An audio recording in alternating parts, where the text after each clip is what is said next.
Palnadu university మంచి భవిష్యత్తు కోసం తెలుగు విద్యార్థులు ఇష్టపడే యూనివర్సిటీ. ఎంత మంచి నటన అనేది తన దగ్గర ఉందో అంతే మంచి రచయిత కూడా. మై ఆర్టిస్ట్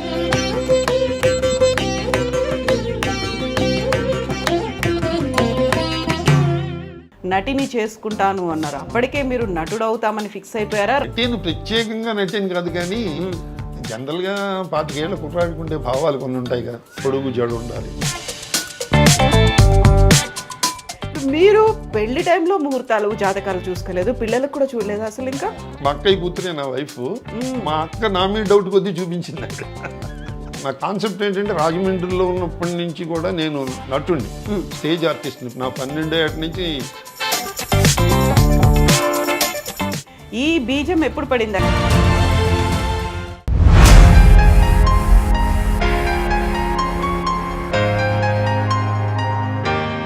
నమస్తే, నేను కవిత. వెల్కమ్ టు ఐ డ్రీమ్ తెర వెనుక కథలు. మనతో పాటుగా ఒక వెరీ స్పెషల్ నటుడు ఉన్నారు. ఎంత మంచి నటన అనేది తన దగ్గర ఉందో అంతే మంచి రచయిత కూడా. My artist. తనని అందరూ బాబాయ్ అని పిలుస్తుంటారు. అలా బాబాయ్ అని పిలిచేటువంటి ఒక ఆప్త నటుడి మాటల్లో చెప్పాలంటే, ఈ బాబాయ్ అన్ని సినిమాల్లో 1 డే మ్యాచ్లు మాత్రమే ఆడతారు.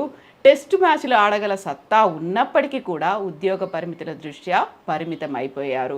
మరి T20లో ఆడుతున్నటువంటి ఈ పరిస్థితుల్లో బాబాయ్ ఏం చేస్తున్నారు మాట్లాడదాం. మనతో పాటుగా ఉన్నారు జనార్దన్ రావు గారు, ఉరఫ్ జెన్నీ గారు. జెన్నీ గారు నమస్కారం. ఎలా ఉన్నారు మీరు?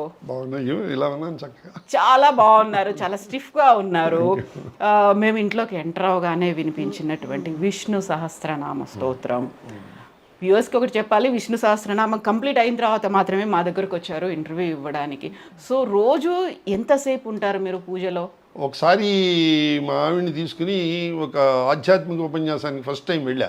చిన్నజీర స్వామి గారు చెప్పారు, మనిషికి ఒక్కడికే విష్ణు సహస్రనామం చదువుకునే యోగ్యత ఉంది, పశుపక్షాదులకి లేదు అన్నారు. ఆ మాట నా మనసులో, మీకు అంటే తప్పు, మనం ఎస్కేప్ అవడానికి చూస్తాం కదా ఎప్పుడూను, తప్పులు చదివితే పాపం, శుచి శుభ్రం లేకపోతే పాపం, ఇలా ఎస్కేప్ అవడానికి, అర్థం తెలియకుండా చదివితే పాపం, ఇలా ఎస్కేప్ అవడానికి చూస్తాం కదా. ఆయన చెప్పిన ఉపన్యాసంలో ఇవేమీ పట్టించుకోకండి, వాల్మీకి అంతవాడు మరా అంటే రామ అయింది, మీకు అసలు ఆ మీనింగ్ గురించి పట్టించుకోవద్దు అని అద్భుతమైన ఒక ఎగ్జాంపుల్ చెప్పారు. ఇప్పుడు తేనెటీగ అనేక రకాల పుష్పాలలోంచి తేనె సేకరిస్తుంది. మనం తేనె యొక్క తీపిదనం ఆస్వాదిస్తాం, కానీ ఆ తేనె తీసుకుంటూ అది చామంతి పూలోంచి వచ్చిందా, గులాబీ పూలోంచి వచ్చిందా అని అన్వేషణ మొదలెట్టాం. అలాగే విష్ణు సహస్రనామం కూడా, విష్ణునామం ఉన్నదానికి అర్థం తెలియకపోయినా మీరు ఎలా చదివిన పుణ్యమే. నోరు తిరగకపోయినా మీరు తిరుగుతూ చదువుకున్నా కూడా పర్వాలేదు. మీరు శుచి శుభ్రం అంటారా, ఆత్మ మామూలుగా అంతర్శుచి ఉండాలి, బాత్రూంలో చదివినా కూడా తప్పలేదు అని అన్ని ఎగ్జామ్షన్స్ ఇచ్చిన తర్వాత కూడా చదవకపోతే ఏంటి అదవ జన్మ అనిపించింది నాకు. అనిపించి నేను ఏ షూటింగ్కి వెళ్ళినా అప్పుడు ఆయన క్యాసెట్ రిలీజ్ చేశారు. ట్వింకిల్ ట్వింకిల్ లిటిల్ స్టార్ అన్నట్టుగా, పిల్లలకి చెప్పినట్టుగా విశ్వం విష్ణుర్వషట్కారు అంటూ స్పష్టంగా ఆ క్యాసెట్ కొని హెడ్ఫోన్లో పెట్టుకుని స్క్రిప్ట్ చేతిలో పెట్టుకుని అది రోజుకో శ్లోకం చెప్పి మెల్లిగా కంఠస్థం పెట్టేవాడిని. ఒక 5-6 నెలల్లో, అంటే మొదటి శ్లోకం కంఠస్థం బట్టి రెండో శ్లోకంకి వెళ్ళేటప్పుడు మళ్ళీ మొదటిది పోయింది. అయినా మళ్ళీ రిపీట్ చేసి మళ్ళీ అలాగే ఒక 6 monthsలో ఇప్పుడు కంఠస్థం పెట్టేశా. చిన్నపిల్లాళ్ళకి నాకు 108 వచ్చి, నాకు 108 శ్లోకాలు వచ్చినని చెప్పుకుంటూ ఉంటాం. అవి చదువుతూ ఉంటాం. ఎన్నేళ్ళు ఎప్పుడు స్టార్ట్ చేశారు అసలు మీరు? నుంచిగా 10-15 ఏళ్ళు అయింది మొదలుపెట్టి చదవడం. కంఠస్థం బట్టి ఒక 5-6 నెలలు కంఠస్థం పెట్టాను. అప్పుడు చూడకుండా చదువుతా. బట్ ప్రొనౌన్సియేషన్కి నేను మా ఆవిడ విశ్వాస్ అని ఒక అసోసియేషన్ ఉంది మెడ్రాస్లో. వాళ్ళు 14 కంట్రీస్లో కొన్ని కోట్ల మందికి హౌ టు ప్రొనౌన్స్ అని నేర్పుతారు ఆన్లైన్లో. అది మీ ఇద్దరం దాంట్లో స్టూడెంట్స్గా చేరి తప్పులు లేకుండా జాగ్రత్తగా చదవడానికి, అది స్పష్టంగా చదవడంలో కూడా షట్చక్రాలన్నీ యాక్టివేట్ అవుతాయి. ఒత్తులు పలికిన చోట ఒత్తులు గట్టిగా పలుకుతున్నప్పుడు వాక్శుద్ధి చాలా చక్కగా వస్తుంది. తర్వాత మనకి ఈ రోజుల్లో అంత కాంప్లికేటెడ్ అయ్యేలా ఎవరు రాయటం లేదనుకోండి. ఎన్టీ రామారావు టైంలో లాగా అన్నీ సింపుల్గా 2-3 వాక్యాల కంటే ఎక్కువ రాయటం లేదు డైలాగ్లో. ఇప్పుడు చాలా ఈజీగా ఉంటుంది, జ్ఞాపక శక్తి ఇంప్రూవ్ అవుతుంది. It's a very good exercise. Plus కనీసం ఆ 20 minutes కాన్సన్ట్రేషన్ దాని మీదే ఉంటుంది. దానికి మా యోగా గురువు గారు ఏం చెప్పారంటే ముద్రలు ఉన్నాయి, ఆ ముద్రలు పెట్టుకుంటూ చదవండి అని చెప్పి షట్చక్రాల మీద మీరు కాన్సన్ట్రేట్ చేయండి, ఆ 20 నిమిషాలు అద్భుతమైన కాన్సన్ట్రేషన్ వస్తుందన్న. అందుకని చదవడం మొదలెట్టాను. ఇప్పుడు ఇద్దరూ కలిసి ఆన్లైన్ క్లాసుల్లో జాయిన్ అయ్యారు. ఎవరు ఫస్ట్ నేర్చుకున్నారు? ఎవరికి మొత్తం కంటతా వచ్చు, మీకా మీ ఆవిడకా? మీరు లేనిపోతే మా ఇంట్లో అలాంటి గొడవలు పెట్టకండి. మీరు ఎవరికి ముందు వచ్చిందంటే నాకు ముందు వచ్చిందని ఆవిడ వస్తుంది, దెబ్బలాడుతుంది. నాకు ముందు వచ్చింది ఎవరికి, ఇద్దరికి వచ్చింది. ఇద్దరు కలిసి చదువుతారు. సో పూజ ఎవరి పూజ వాళ్ళదే, ఎవరి దేవుడు వాళ్ళదే. మీ దేవుడు ఎవరు? నా దేవుడు ఆవిడే, అన్నం పెట్టేది ఆవిడే. ఆవిడ దేవుడు కూడా మీరేనా? అంతే అంతే. ఇంకా మరి పూజల కోసం సెపరేట్ గా టైం పెట్టుకోవడం ఏం లేదు ఇంకా? అంటే మార్నింగ్ చేస్తాం, స్నానం చేసి ఇష్టం వచ్చినప్పుడు. మా ఆవిడ అంటుంది 12 అయిపోయింది, ఇప్పుడు దీపం వెలిగిస్తారేమిటి, ఇప్పుడు వెలిగించకూడదు అంటుంది. మధ్యాహ్న దీపం అని చెప్తారు, అంతే కదా? సాధ్యమైనంత వరకు షూటింగ్ అది ఉంటే తొందరగా మార్నింగ్ని చేసేసుకుని వెళ్తాం. అయితే మీ బుక్స్ చదువుతున్నప్పుడు జెన్నీ గారు 2 బుక్స్ రాశారు. అమ్మకో అక్షరం అనేది ఒకటి, ఆ తర్వాత పోలా ప్రగడ జనార్దన్ రావు కథలు అనేది ఒకటి. 2 బుక్స్ రాసినప్పుడు ఆ బుక్స్ నేను చదువుతున్నప్పుడు ఒక ఇంట్రెస్టింగ్ థింగ్ నాకు కనిపించింది. అది ఇమ్మీడియట్గా మిమ్మల్ని అడగాలనుకున్నాను. ప్లీజ్. ఏజ్ ఎంత మీది? నిజం చెప్పనా అబద్ధం చెప్పనా? నిజమే. పాతాళ భైరవిలో ఎన్టీ రామారావు ఉంటాడు, నిజం చెప్పనా రాజకుమార్తో అంటూ ఉంటాడు, నిజం చెప్పనా అబద్ధం చెప్పనా? నిజమే, నిజమే కావాలి మాకు. నిజంగా అయితే 80 ఏళ్ళు, అబద్ధంగా అయితే డైరెక్టర్ మీ క్యారెక్టర్ని బట్టి మీ ఏజ్ ఎంత అండి అని అడిగితే క్యారెక్టర్ని బట్టి చెప్తూ ఉంటా. ఓకే, అప్పుడు మాకు 60 ఏళ్ళ వాడు కావాలండి అన్నారంటే 61 అండి అని చెప్తా. లేదండి 14 ఏళ్ళు అంటే 14 ఏళ్ళకి నేను షూట్ అవ్వనండి, మరి కనీసం ఒక 50 వేసుకోండి. అలా ఫ్లెక్సిబుల్ నా ఏజ్. యా, ఆ ఫ్లెక్సిబుల్గా కూడా మీరు అలాగే ఉన్నారు, అంతే యాక్టివ్గా ఉన్నారు. రోజు ఏం తింటారు, ఏం చేస్తారు అసలు? అంటే నేను రోజు ఎక్సర్సైజ్ చేస్తానమ్మా, చాలా ఏళ్ళ నుంచి నేను యోగాసనాలు వేస్తాను. రోజు 45 మినిట్స్ ఆసనాలు వేస్తాను. Because I'm a sports men. నేను షటిల్ ఆడేవాడిని, నేను నేషనల్స్కి ఆడాను, మా డిపార్ట్మెంటల్ కాంపిటీషన్ ఢిల్లీ కలకత్తా వాటర్లో ఆడేవాడిని, మా ఈసీఎల్ కెప్టెన్ని. షటిల్ రెగ్యులర్గా 30-35 ఏళ్ళు షటిల్ ఆడాను. దాంతో ఆరోగ్యం కొంచెం అదృష్టం కొద్దీ కూడా దానికి తోడు కొంచెం లక్ జోడించి షుగరు బీపీ అవి రాలేదు. కొంత మా తల్లిదండ్రులు డిఎన్ఏ. తర్వాత స్కూటర్ యాక్సిడెంట్ అయినప్పటి నుంచి ఇంకా షటిల్ మానేశాను, చేసి యోగా సైడ్ కన్వర్ట్ అయ్యాను. ఏం తింటారు మరి రోజు? ఏంటి శాకాహారమే, ఇక్కడ కూడా ఎప్పుడు నాన్ వెజిటేరియన్ తిన్నాం, అప్పుడప్పుడు ఎగ్గేరియన్. అదేనా డాక్టర్ చెప్పాడు చేసి, దాని మీద బాయిల్డ్ ఎగ్ తింటాను. అప్పుడు అమ్మకి తెలుసా? మళ్ళీ మా ఆవిడ ఎటు వచ్చి ఆ పెనం మీద తచ్చిన ముట్టుకొనివ్వదు. ఆవిడ పెనం వేరు, నా పెనం పొయ్యి అయితే వేరు కాదు, ఓన్లీ పెనమే వేరు. ఒకటే. సో ఇంట్రెస్టింగ్ థింగ్ అన్నాను కదా, ఇందులో జనార్దన్ రావు గారు తన బయోడేటా రాస్తూ బర్త్డే ఇచ్చారు. 28 మే 1945. బ్రాకెట్లలో పుట్టిన తేదీల్లో కొంచెం గందరగోళం, అందుకే జాతకం రాయించుకోలేదు, నమ్మను. అసలే నమ్మరా మీరు జాతకాలు? ఎందుకంటే మా అమ్మేమో, మాకు పెద్ద కుటుంబం మాది, నాకు 7 సిస్టర్స్ 3 బ్రదర్స్, 10 మంది పిల్లలకి జాతకాలు రాయించడం అవి ఇవి అంత పట్టింపు ఉండేది కాదు మా అమ్మకి. నా చిన్నతనంలో మా ఫాదర్ పోయారు, అందుకని ఆవిడ పాపం కుటుంబ పరిస్థితుల్లో జాతకాలు రాయించడం అవి ఇవి ఉండేది కాదు. ఎప్పుడైనా అంటే నేను పుట్టినరోజు ఎప్పుడమ్మా అంటే, మన ఇంట్లో గేదె ఈనిందిరా అప్పుడు పుట్టావు, 2-3 గేదెలు ఉండేవి, ఏ గేదె తెలియదు. మా పెద్దకేమో లేదమ్మా నువ్వు తప్పు చెప్తున్నావు, అప్పుడు మన చెరువు గట్ట దగ్గర మర్రి చెట్టు కూలిపోయింది చూడు, వాన వచ్చి అప్పుడు పుట్టాడు వీడు అని. మా చిన్నకి నేను మీరు తప్పు చెప్తున్నారు, అది లేదు మన గోదావరి గండి పడింది చూసారా, అప్పుడు పుట్టాడు వీడు. మా ఇంట్లో వాళ్ళందరూ నా పుట్టినరోజు గురించి కొట్టుకునేవారు, దాంతో నేను నా పుట్టినరోజు గురించే మర్చిపోయాను. కానీ అందాజగా అప్రాక్సిమేట్గా అందరిది కలిపి కన్సాలిడేట్ చేసి డివైడెడ్ మంచి రోజు చూసుకుని దాంట్లో వండిను. ఆ రోజు ఏమొచ్చింది మరి? దానికి కారణం కూడా బడుపారి రాధాకృష్ణ గారని చాలా గొప్ప ఆయన డెత్ డేట్ కూడా రాసుకున్నారు. ఆయన అంత గొప్ప జ్యోతి, అంత గొప్పవాడు. బడుపాడి కామేశ్వరరావు గారు అబ్బాయి. ఆయన నేను ఒక ప్రోగ్రాంలో మేము ఇద్దరం గెస్టులుగా వెళ్ళాము, ఒక రూమ్ షేర్ చేసుకున్నాం. నేను ఇదే మాట ఆయనతో అంటే, అట్లా కాదండి మీ జాతకం డేట్ నేను చెప్తానండి, మీ చిన్నతనంలో జరిగిన ఇన్సిడెంట్ చెప్పండి అన్నాడు ఆయన. అంటే ఆశ్చర్యపోయింది. ఇవన్నీ నాకు నమ్మకం లేదండి. నమ్మకం వచ్చేలా నేను చెప్తానండి. నా డెత్ డే కూడా నేను రాసుకున్నాను, దాని ప్రకారమే పోయారు కూడా ఆయన, అంత పర్ఫెక్ట్. అంటే నా 10వ ఏట మా ఫాదర్ పోయారండి వేసి, నా 14 ఏటు 15 ఏటు వచ్చేటప్పటికల్లా నాకు టైఫాయిడ్ వచ్చిందండి. ఏవో అలాంటి చిన్న చిన్న ఇన్సిడెంట్ చెప్పాను. దాన్ని బట్టి ఆయన ఏవో లెక్కలేసి 28 మే అన్నారు. బాగానే ఉంది కానివ్వండి అన్న. నాదే పోయింది. బాగుంది. పెద్ద పుట్టినరోజులు అవి కూడా చేసుకోను నేను. అప్పటి నుంచి ఆ రోజు కూడా బర్త్డే సెలబ్రేట్ చేసుకోరు మీరు? చేసుకోను. అటు వచ్చి ఫ్రెండ్స్ వాళ్ళందరూ హ్యాపీ బర్త్డే అంటే కాదురా అని అనడం ఎందుకు, అందరికీ కథ చెప్పడం ఎందుకు, యాంకర్కి చెప్తాం కదా, అందరికీ ఇప్పుడు చెప్తాం. ప్రేక్షకులకు కూడా తెలిసిపోతుంది అందరికి. అయితే ఇప్పుడు మీరు పెళ్లి టైంలో ముహూర్తాలు జాతకాలు చూసుకోలేదు, పిల్లలకు కూడా చూడలేదు అసలు ఇంకా? అంటే మా మా అత్తగారు, మా అక్కయ్య కూతురే నా వైఫ్, మా అక్క నా మీద డౌట్ కొద్దీ చూపించింది ఆవిడ. ఓకే, డౌట్ తీరిన తర్వాత పోయినప్పుడు పుట్టావు అని చెప్పింది ఆ అక్కయ్యనా? అంటే వాళ్ళలో మా పెద్దక్కకి వీళ్ళందరికీ కోఆర్డినేషన్ ఉండేది. అబ్బా జాతకం ఎందుకు వాడు మంచాడు ఇచ్చేసే పిల్ల, నేను మా పెద్దక్క రికమెండేషను. మా అమ్మ ఏమో దాన్ని చేసుకోరా, మనవాళ్ళంటే ఏ అమ్మమ్మకైనా ఇష్టంగా ఉంటుందిగా, దాన్ని చేసుకోరా. లేదు నేను ఆర్టిస్ట్ చేసుకుంటాను అంటే, ఆర్టిస్ట్కి పిఏలో బతకాలరా, ఫ్లైట్ టికెట్లు బుక్ చేయడం, కాల్ షీట్లు చూడడం, ఇవన్నీ అది ఇష్టమా నీకు? కాల్ షీట్ చూసి అసిస్టెంట్ ఉండడం ఇష్టమా? నాకు అసిస్టెంట్ అనేసింది మా అమ్మ. అంటే నాకు అసిస్టెంట్ ఉండడం ఇష్టం, అది బంగారు తల్లిరా. ఎవరికైనా అమ్మమ్మకి మనవరాలంటే ఇష్టం ఉంటుంది కదా, అది అని చిన్న సెంటిమెంట్ టచ్ కూడా ఇచ్చింది అక్కడ. ఏంటంటే, నువ్వు నా మనవరాలు కనుక చేసుకుంటే చచ్చిపోయే వరకు నీ దగ్గరే ఉంటాను రా, అమ్మాయి దగ్గర ఉన్నానండి. సెంటిమెంట్ డైలాగ్ వేసింది. అంతో ఓకే వెరీ గుడ్ అని.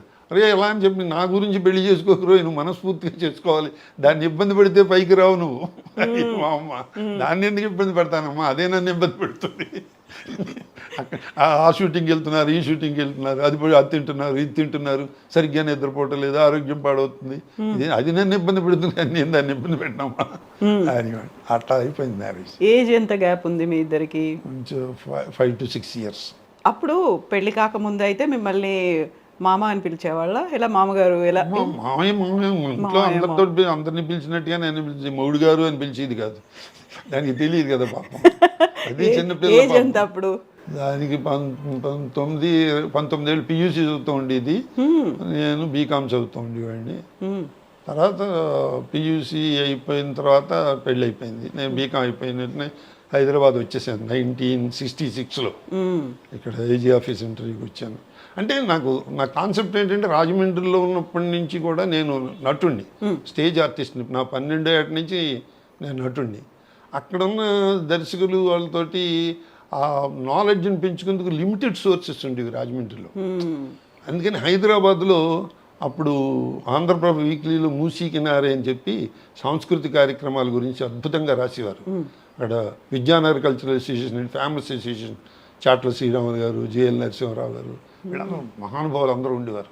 ఇవి చదివితే వీళ్ళ దగ్గర శిష్యరికం చేయాలి అని చెప్పేసి ఒక చిన్న బీజం పడి చేస్తే ఉద్యోగం హైదరాబాద్లో చేసి, ఉద్యోగం చేస్తూ నాటకాలు వేసుకుంటూ నేర్చుకోవాలి అని చెప్పి, అప్పుడే 1975లోనే ఏఆర్ కృష్ణ గారిని, పద్మశ్రీ ఏఆర్ కృష్ణ గారు నాట్య విద్యాలయ అని చెన్నారెడ్డి గారి హయాంలో రవీంద్ర భారతి పైనఫ్లో దాంట్లో 3 years కోర్స్, యాక్టింగ్ కోర్స్ పెట్టారు. దాంట్లో జాయిన్ అయ్యాను నేను. 3 ఏళ్ళు చేశారా? 3 ఏళ్ళు చేశాను.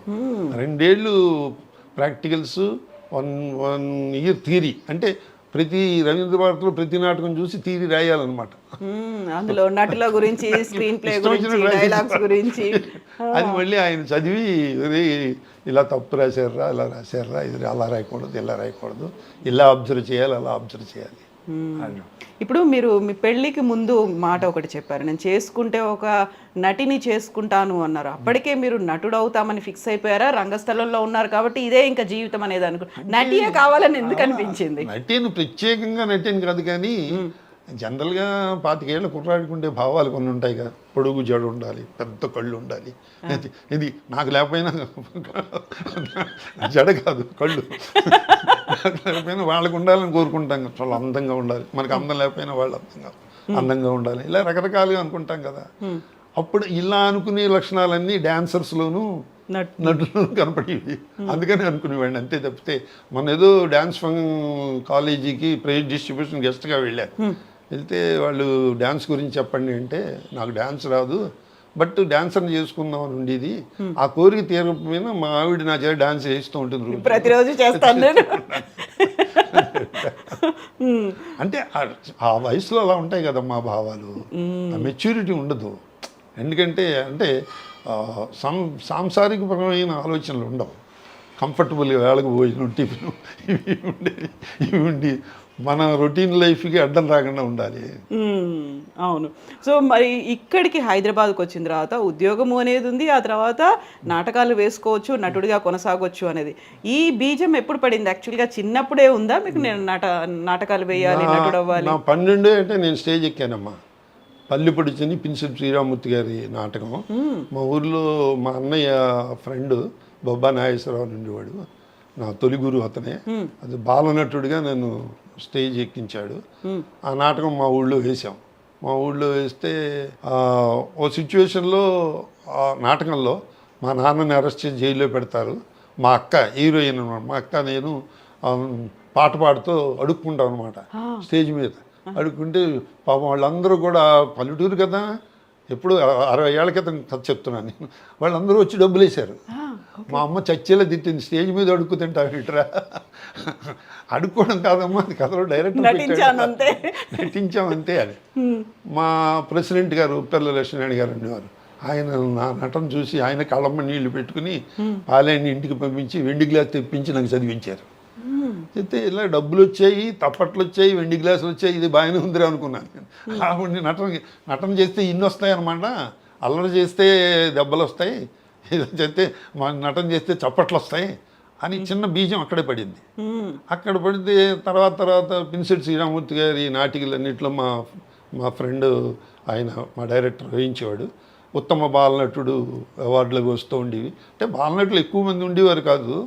చేస్తే ఆ రోజుల్లో సినిమాల్లో కూడా బాలనటుడి మీద బేస్ చేసుకు సినిమాలు వచ్చి మా గోపి, వదిని గారి గాజులు, ఇలాంటి సినిమాలు అవన్నీ చూస్తూ వాడికంటే నేను బాగా యాక్ట్ చేస్తాను, అది వాడికి ఇచ్చేరేంటి వేషం అనుకుంటామండి. తెలియని అజ్ఞానం కదా. ప్లస్ నాకు ఇచ్చిన కప్పులు పుచ్చుకుని మెడ్రాస్ వెళ్ళిపోదాం అనుకునేవాడి. వచ్చేస్తే రెడ్ కార్పెట్ వెల్కమ్ చెప్పి మా అమ్మతో చెప్పి, అమ్మ నాకు మెడ్రాస్ పారిపోవాలంటుందమ్మా, కానీ భయం వేస్తుంది, ఎలా వెళ్ళాలో పారిపోవాలనేది చెప్పేశారు అమ్మకి.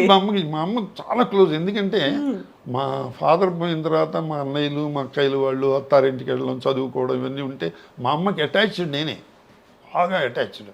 ఎందుకంటే ఫైనాన్షియల్ మ్యాటర్స్ అంటే బ్యాంకుకి మా అమ్మని ఒంటెద్దు బండిలో అటు కత్తును ఇటు కత్తును కట్టి బ్యాంకుకి తీసుకెళ్ళి బ్యాంకు దొడ్డు గుమ్మల్లో బండి ఆఫ్ చేసి ఆ రిజిస్టర్ అవి తీసుకొచ్చి సంతకాలు పెట్టించి మా అమ్మ చేత చేసేవాడిని. మొత్తం పరదాల్లాగా కట్టేసి తీసుకెళ్ళేవాళ్ళ. అంత కోఆర్డినేషన్ మా అమ్మ, అంత బ్యూటిఫుల్ ఫైనాన్షియల్ అడ్మినిస్ట్రేషన్ కూడా చేసేది. ఇంతమంది పిల్లల్ని ఇప్పుడంటే ఇప్పుడు 7 4 అక్కయ్యలు 3 చెల్లాయిలు 2 అన్నయ్యలు.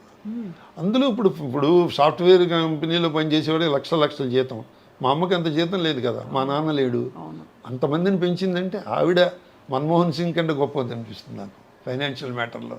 నిర్మలా సీతారాం కంటే గొప్పది అనిపిస్తుంది మా అమ్మ. నిజమే కదా, నిజంగా ఇంతమందిని పెంచింది అన్ని లెక్కలు వేసుకుంటూ. మళ్ళీ వాళ్ళకి పెళ్ళిళ్ళు చేయాలి, ఇవన్నీ కూడా ఉన్నాయి, చదివించాలి. అందరినీ పోస్ట్ గ్రాడ్యుయేషన్ చేయించింది, అందరినీ చదివించింది. మా పెద్దక్క మెడ్రాస్లో ఉండేది, మా బావగారు ఇంగ్లీష్లో ఇచ్చారు మెడ్రాస్లో. మాలతీ చందూరుతో కథలు రాసేది మా అక్క ఆ రోజుల్లో, చందమామల వాటిలో.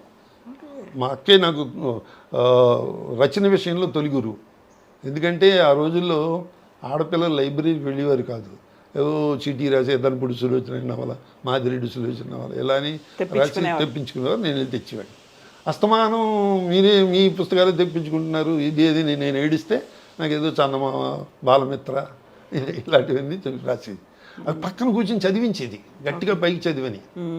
ఒత్తులు పెట్టాల్సిన చోటు ఒత్తులు పెట్టకపోతే ముట్టికాయ ముట్టేది. ఇక్కడ ఒత్తుందిరా, ట్రస్ట్ చేయాలిరా చేసి అక్కడ కామా పెట్టాడు, కాసేపు ఆగాలి, ఫుల్ స్టాప్ పెట్టాడు, ఇంకొంచెం ఆగాలి అంటే అది మాడ్యులేషన్ కూడా నాకు తెలియదు. అంత చక్కగా చదివించేది. ప్రొనౌన్సియేషన్ మిస్టేక్స్ ఉంటే సెటరేట్ చేసేది. అంత తర్వాత ఇంకోటి ఏంటంటే నాకు తర్వాత ఆ రోజుల్లో భారతి, ఆంధ్రపత్రిక అవన్నీ వచ్చేవి. అవన్నీ చదువుతూ ఉండేవారు వాళ్ళు. నేను పోటీపడి చదువుతూ ఉండేవాడు వాళ్ళతోటి.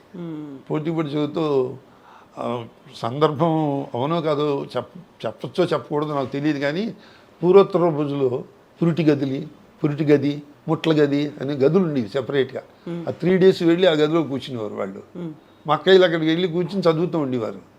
ప్రభ వస్తే మా ఇంట్లో అందరూ దెబ్బలాడుకుంటూ ఉండేవారు ఆంధ్రప్రభ వస్తే. నేను 10-12 ఏళ్ళ కుర్రాడిని కాబట్టి ఆ ప్రభ ఏం చేసేవాడిని, మా పెద్దక్కయ్య గదిలోకి విసిరేసేవాడిని.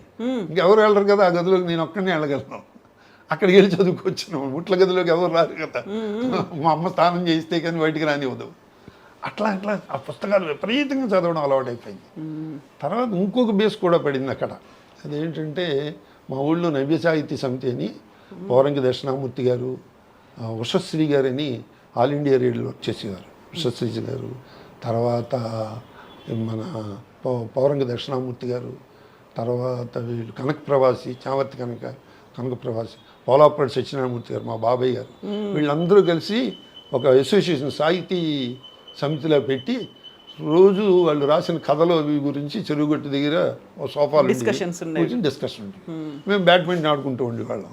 ఎందుకంటే ఆ చెరువులో స్నానాలు చేస్తే మాకు తెలిసిన వాళ్ళు అప్పుడు నన్నయ్య, తెక్కన, ఎర్రాపరగడ తప్పితే ఎవరు రే నన్నయ్య రే ఎర్రాపరగడ అని వాళ్ళ పేర్లు పెట్టేవాళ్ళు. అంటే అప్పుడు మమ్మల్ని పిలిచి పేర్లు పెట్టడం కాదు, దమ్ముంటే కథ రాయాలి, కథ చదవాలి, దమ్ముంటే కథను అర్థం చేసుకోవాలి అని వాళ్ళు మమ్మల్ని ప్రొవోక్ చేశారు. అయితే నేను నా 12 ఏటో 13 ఏటో ఫస్ట్ కథ రాసి నేను ఎందుకు రాయలేనని చెప్పి మన్నాడు తీసుకెళ్ళాడు, మామమే కొట్టా, చూడండి కథ రాశానని. పక్క నవ్వుకున్నారు. చిన్నపిల్లాడి కథ రాస్తాం, ఏదో మా ఇంట్లో ఎలక ఏదో వచ్చి దానిలో గొడవ చేసింది, దొంగ అనుకుని మా అమ్మ నేను భయపడినట్టుగా రాసాం ఏదో కథ చేతి. వాళ్ళు నవ్వుకుని కథ రాయడం ఇదే పద్ధతి, కానీ కథ రాసే ముందు బాగా కథలు చదవాలి, నువ్వు ఇవి చదువు అవి చదువు అని వాళ్ళు బేస్ అక్కడ వేశారు.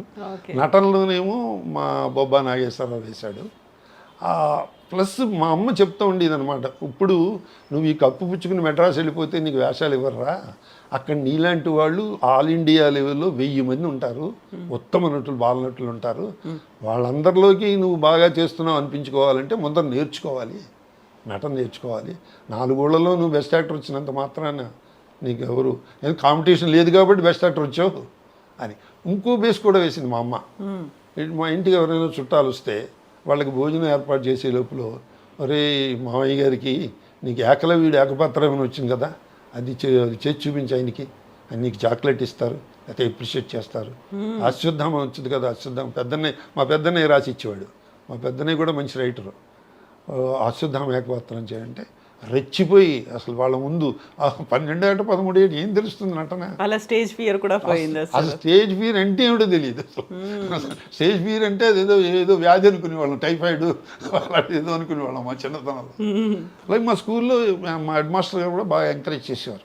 ఏ ఫంక్షన్ వచ్చినా నన్ను పిలిచి, రే మాస్టర్ వస్తున్నారా, మాస్టర్ బయోడేటా ఇది, పలానా స్కూల్లో పనిచేశారు, ఆయన ఇంట్రడక్షన్ అంతా నువ్వు చెయ్యి అని చెప్తూ ఉండేవారు. అలాగే బ్యూటిఫుల్ పిఆర్ఓ జాబ్ కూడా నేర్పేవారు.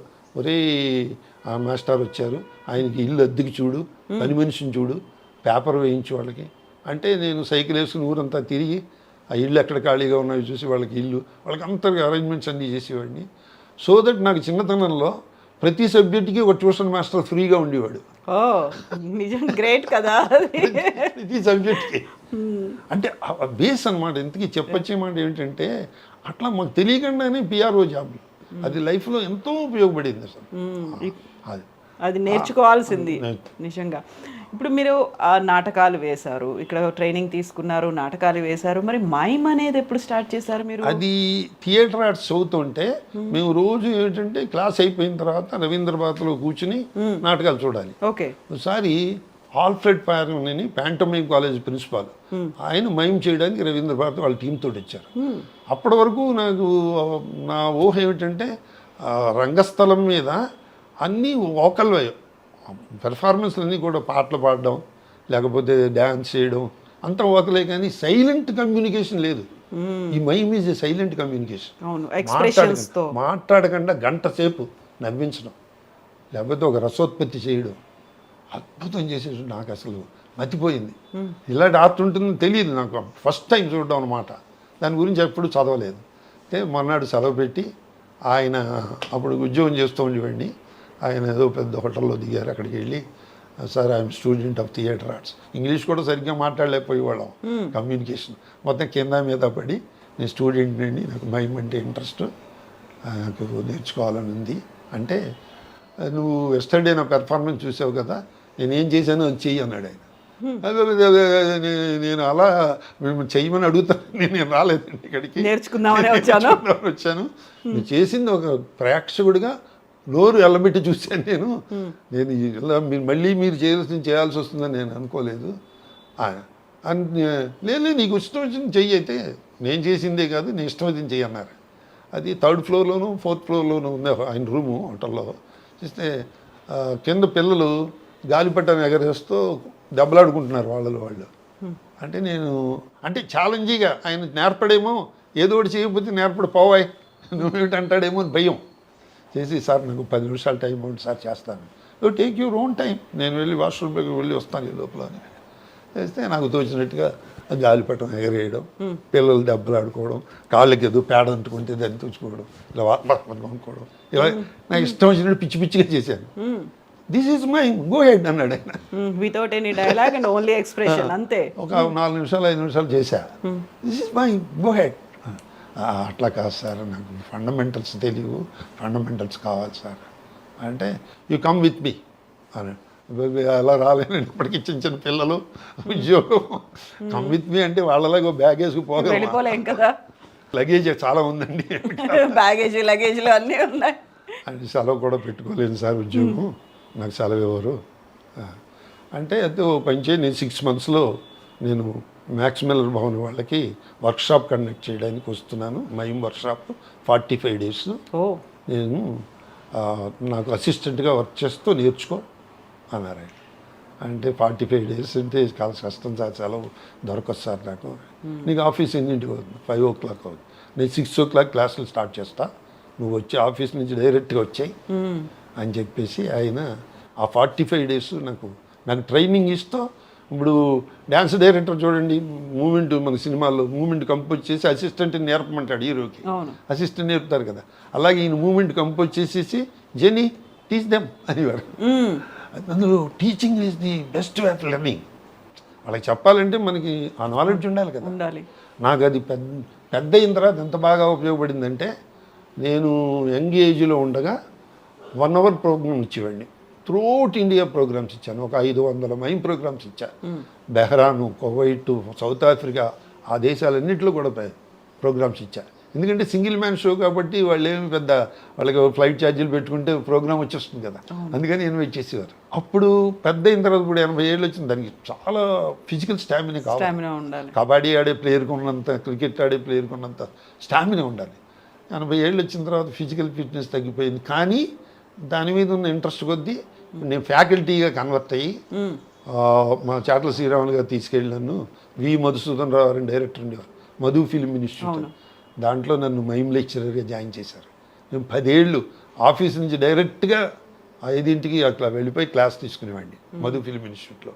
తర్వాత ఇప్పుడు కూడా హైదరాబాద్ ఫిల్మ్ ఇన్స్టిట్యూట్లో క్లాసులు తీసుకుంటాం మైమ్. అలాగే సురేష్ ప్రొడక్షన్స్ వాళ్ళు కూడా, వాళ్ళు థియేటర్ పెట్టారు, వాళ్ళు యాక్టింగ్ స్కూల్, దాంట్లో కూడా ఫ్యాకల్టీగా పెడతా. ఎందుకంటే teaching is the best way of learning. అందుకని మైమ్ మొదలలేదు, బట్ పెర్ఫార్మెన్స్ సైడ్ డెమాన్స్ట్రేషన్గా 5 నిమిషాలు 10 నిమిషాలు సరదాగా చేయడం తప్పితే ఫుల్ లెంగ్త్ 1 hour చేయలేకపోతాం. ఎందుకంటే దాని మ్యూజిక్ తోటి కోఆర్డినేషన్ ఉండాలి, తర్వాత మేకప్ ఉండాలి, లైటింగ్ ఉండాలి. నేను కలకత్తాలో ప్రోగ్రామ్ చేసినప్పుడు, ఇండియాలో జోగి దత్ మైమ్ అకాడమీ అని కలకత్తాలో ఓన్లీ 1 ఇన్స్టిట్యూట్ ఉంది, మైమ్ ఇన్స్టిట్యూట్.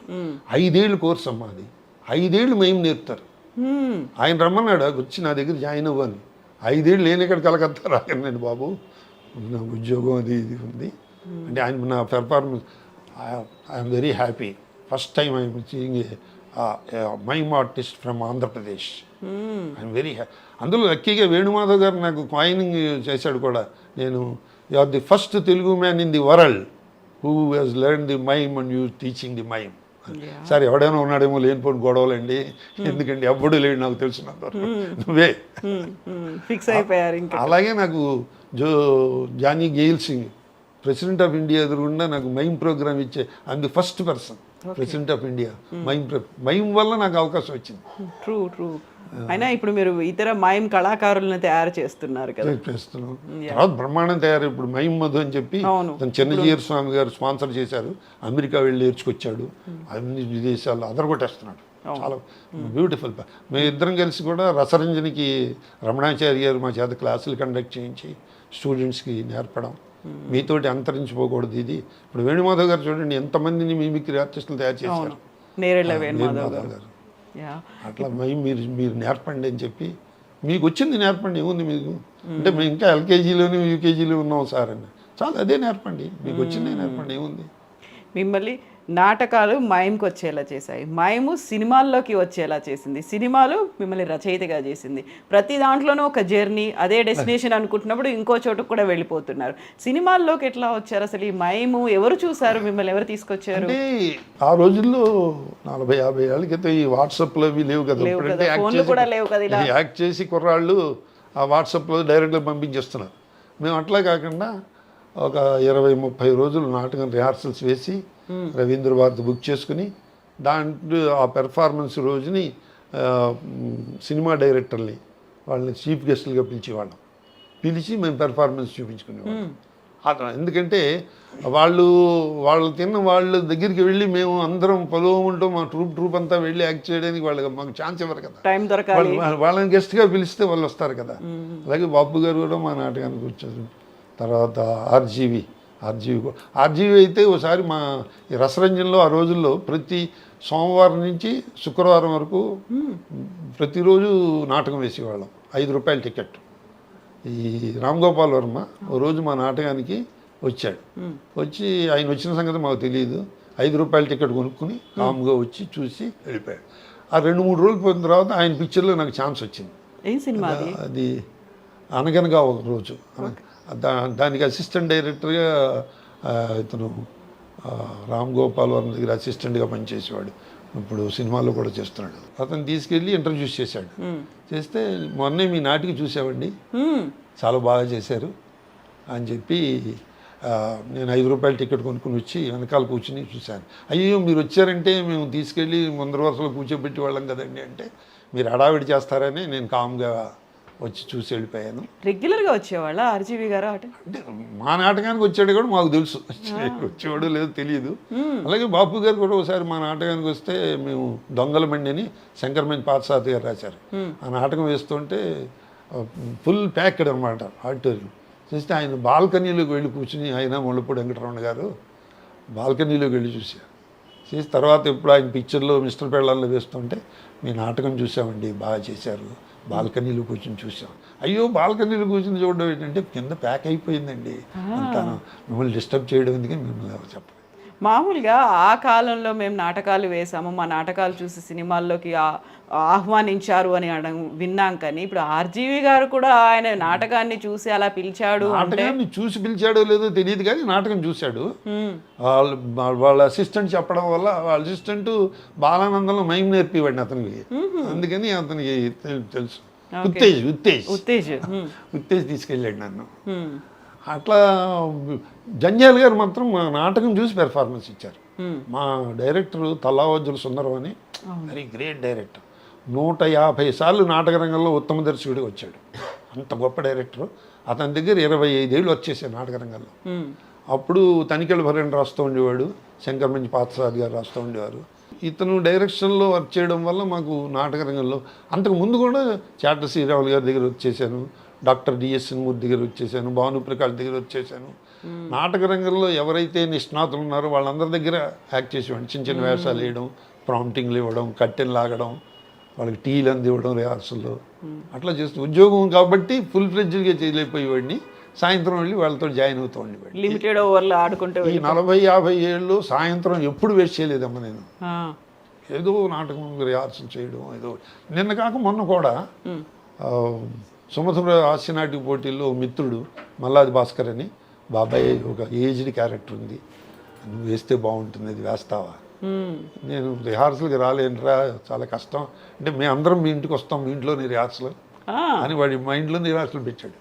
చేసి మనం వేసి వచ్చా.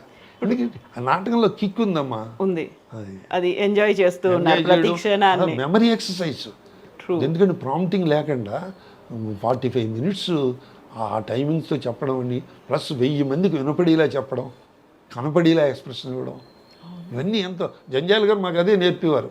మీరు చెయ్యి ఇంత పైకి ఎత్తక్కర్లేదయ్యా, కట్ అయిపోతుంది కెమెరాలో, ఇలా అంటే చాలు. అవును, ఇదేమన్నా నాటకం అనుకున్నారా? ఇంత పెద్ద డాష్ ఉంటుందా? ఇంత లిమిటెడ్ ఉంటుంది. తర్వాత 30 times మ్యాగ్నిఫై అవుతుంది. అంత పెద్ద ఎక్స్ప్రెషన్ అక్కర్లేదు, కొంచెం సెటిల్గా చేస్తే చాలు. మాకేం తెలిసి చేసేసి వాళ్ళం. అందులో ఇంకోటి కూడా ఏంటంటే, ఆ రోజుల్లో కొత్తలో డైరెక్టర్ని బాగా ఇంప్రెస్ చేయాలని చెప్పి యాడ్ లిప్స్ అంటే రైటర్ రాసిన దానికి ఏవో యాడ్ చేసి వేసేస్తూ ఉండేవాళ్ళం.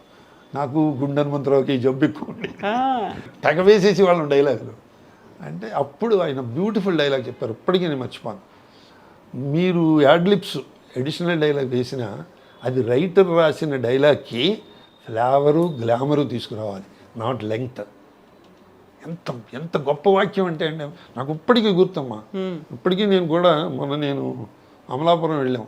డొక్కా సీతమ్మ గారి మనవడు ఫణి అని, ఆయన సాఫ్ట్వేర్ ఇంజనీరు. ఆయన అంతకుముందు 2-3 పిక్చర్లు తీశాడు, ఆయనకి నంది అవార్డు కూడా వచ్చాయి. ఆయన ముళ్ళపూడి వెంకటరమణ గారి అసిస్టెంట్ శ్రీరమణ అని, మీ పేరు విని ఉంటారు, మిథునం రాశారు చూడండి. ఆయన రాసింది బంగారుమురు, బామ్మ బంగారుమురు కథ సినిమా తీశారు.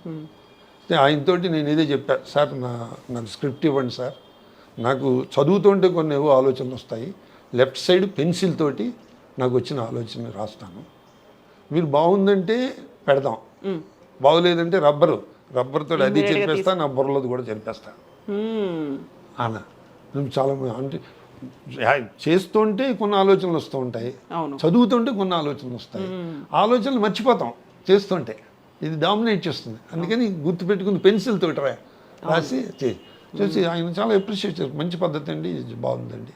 జంజాల్ గారు అదే చెప్పేవారు, మేము చెప్పింది ఆయన యాక్సెప్ట్ చేయకపోతే మొహం అదోలో పెట్టుకుని అరగంట వరకు రికవర్ అయ్యేవాళ్ళు కదా. అంటే అప్పుడు మళ్ళీ పిలిచి పుచ్చగించి చెప్తా ఉండేవారు.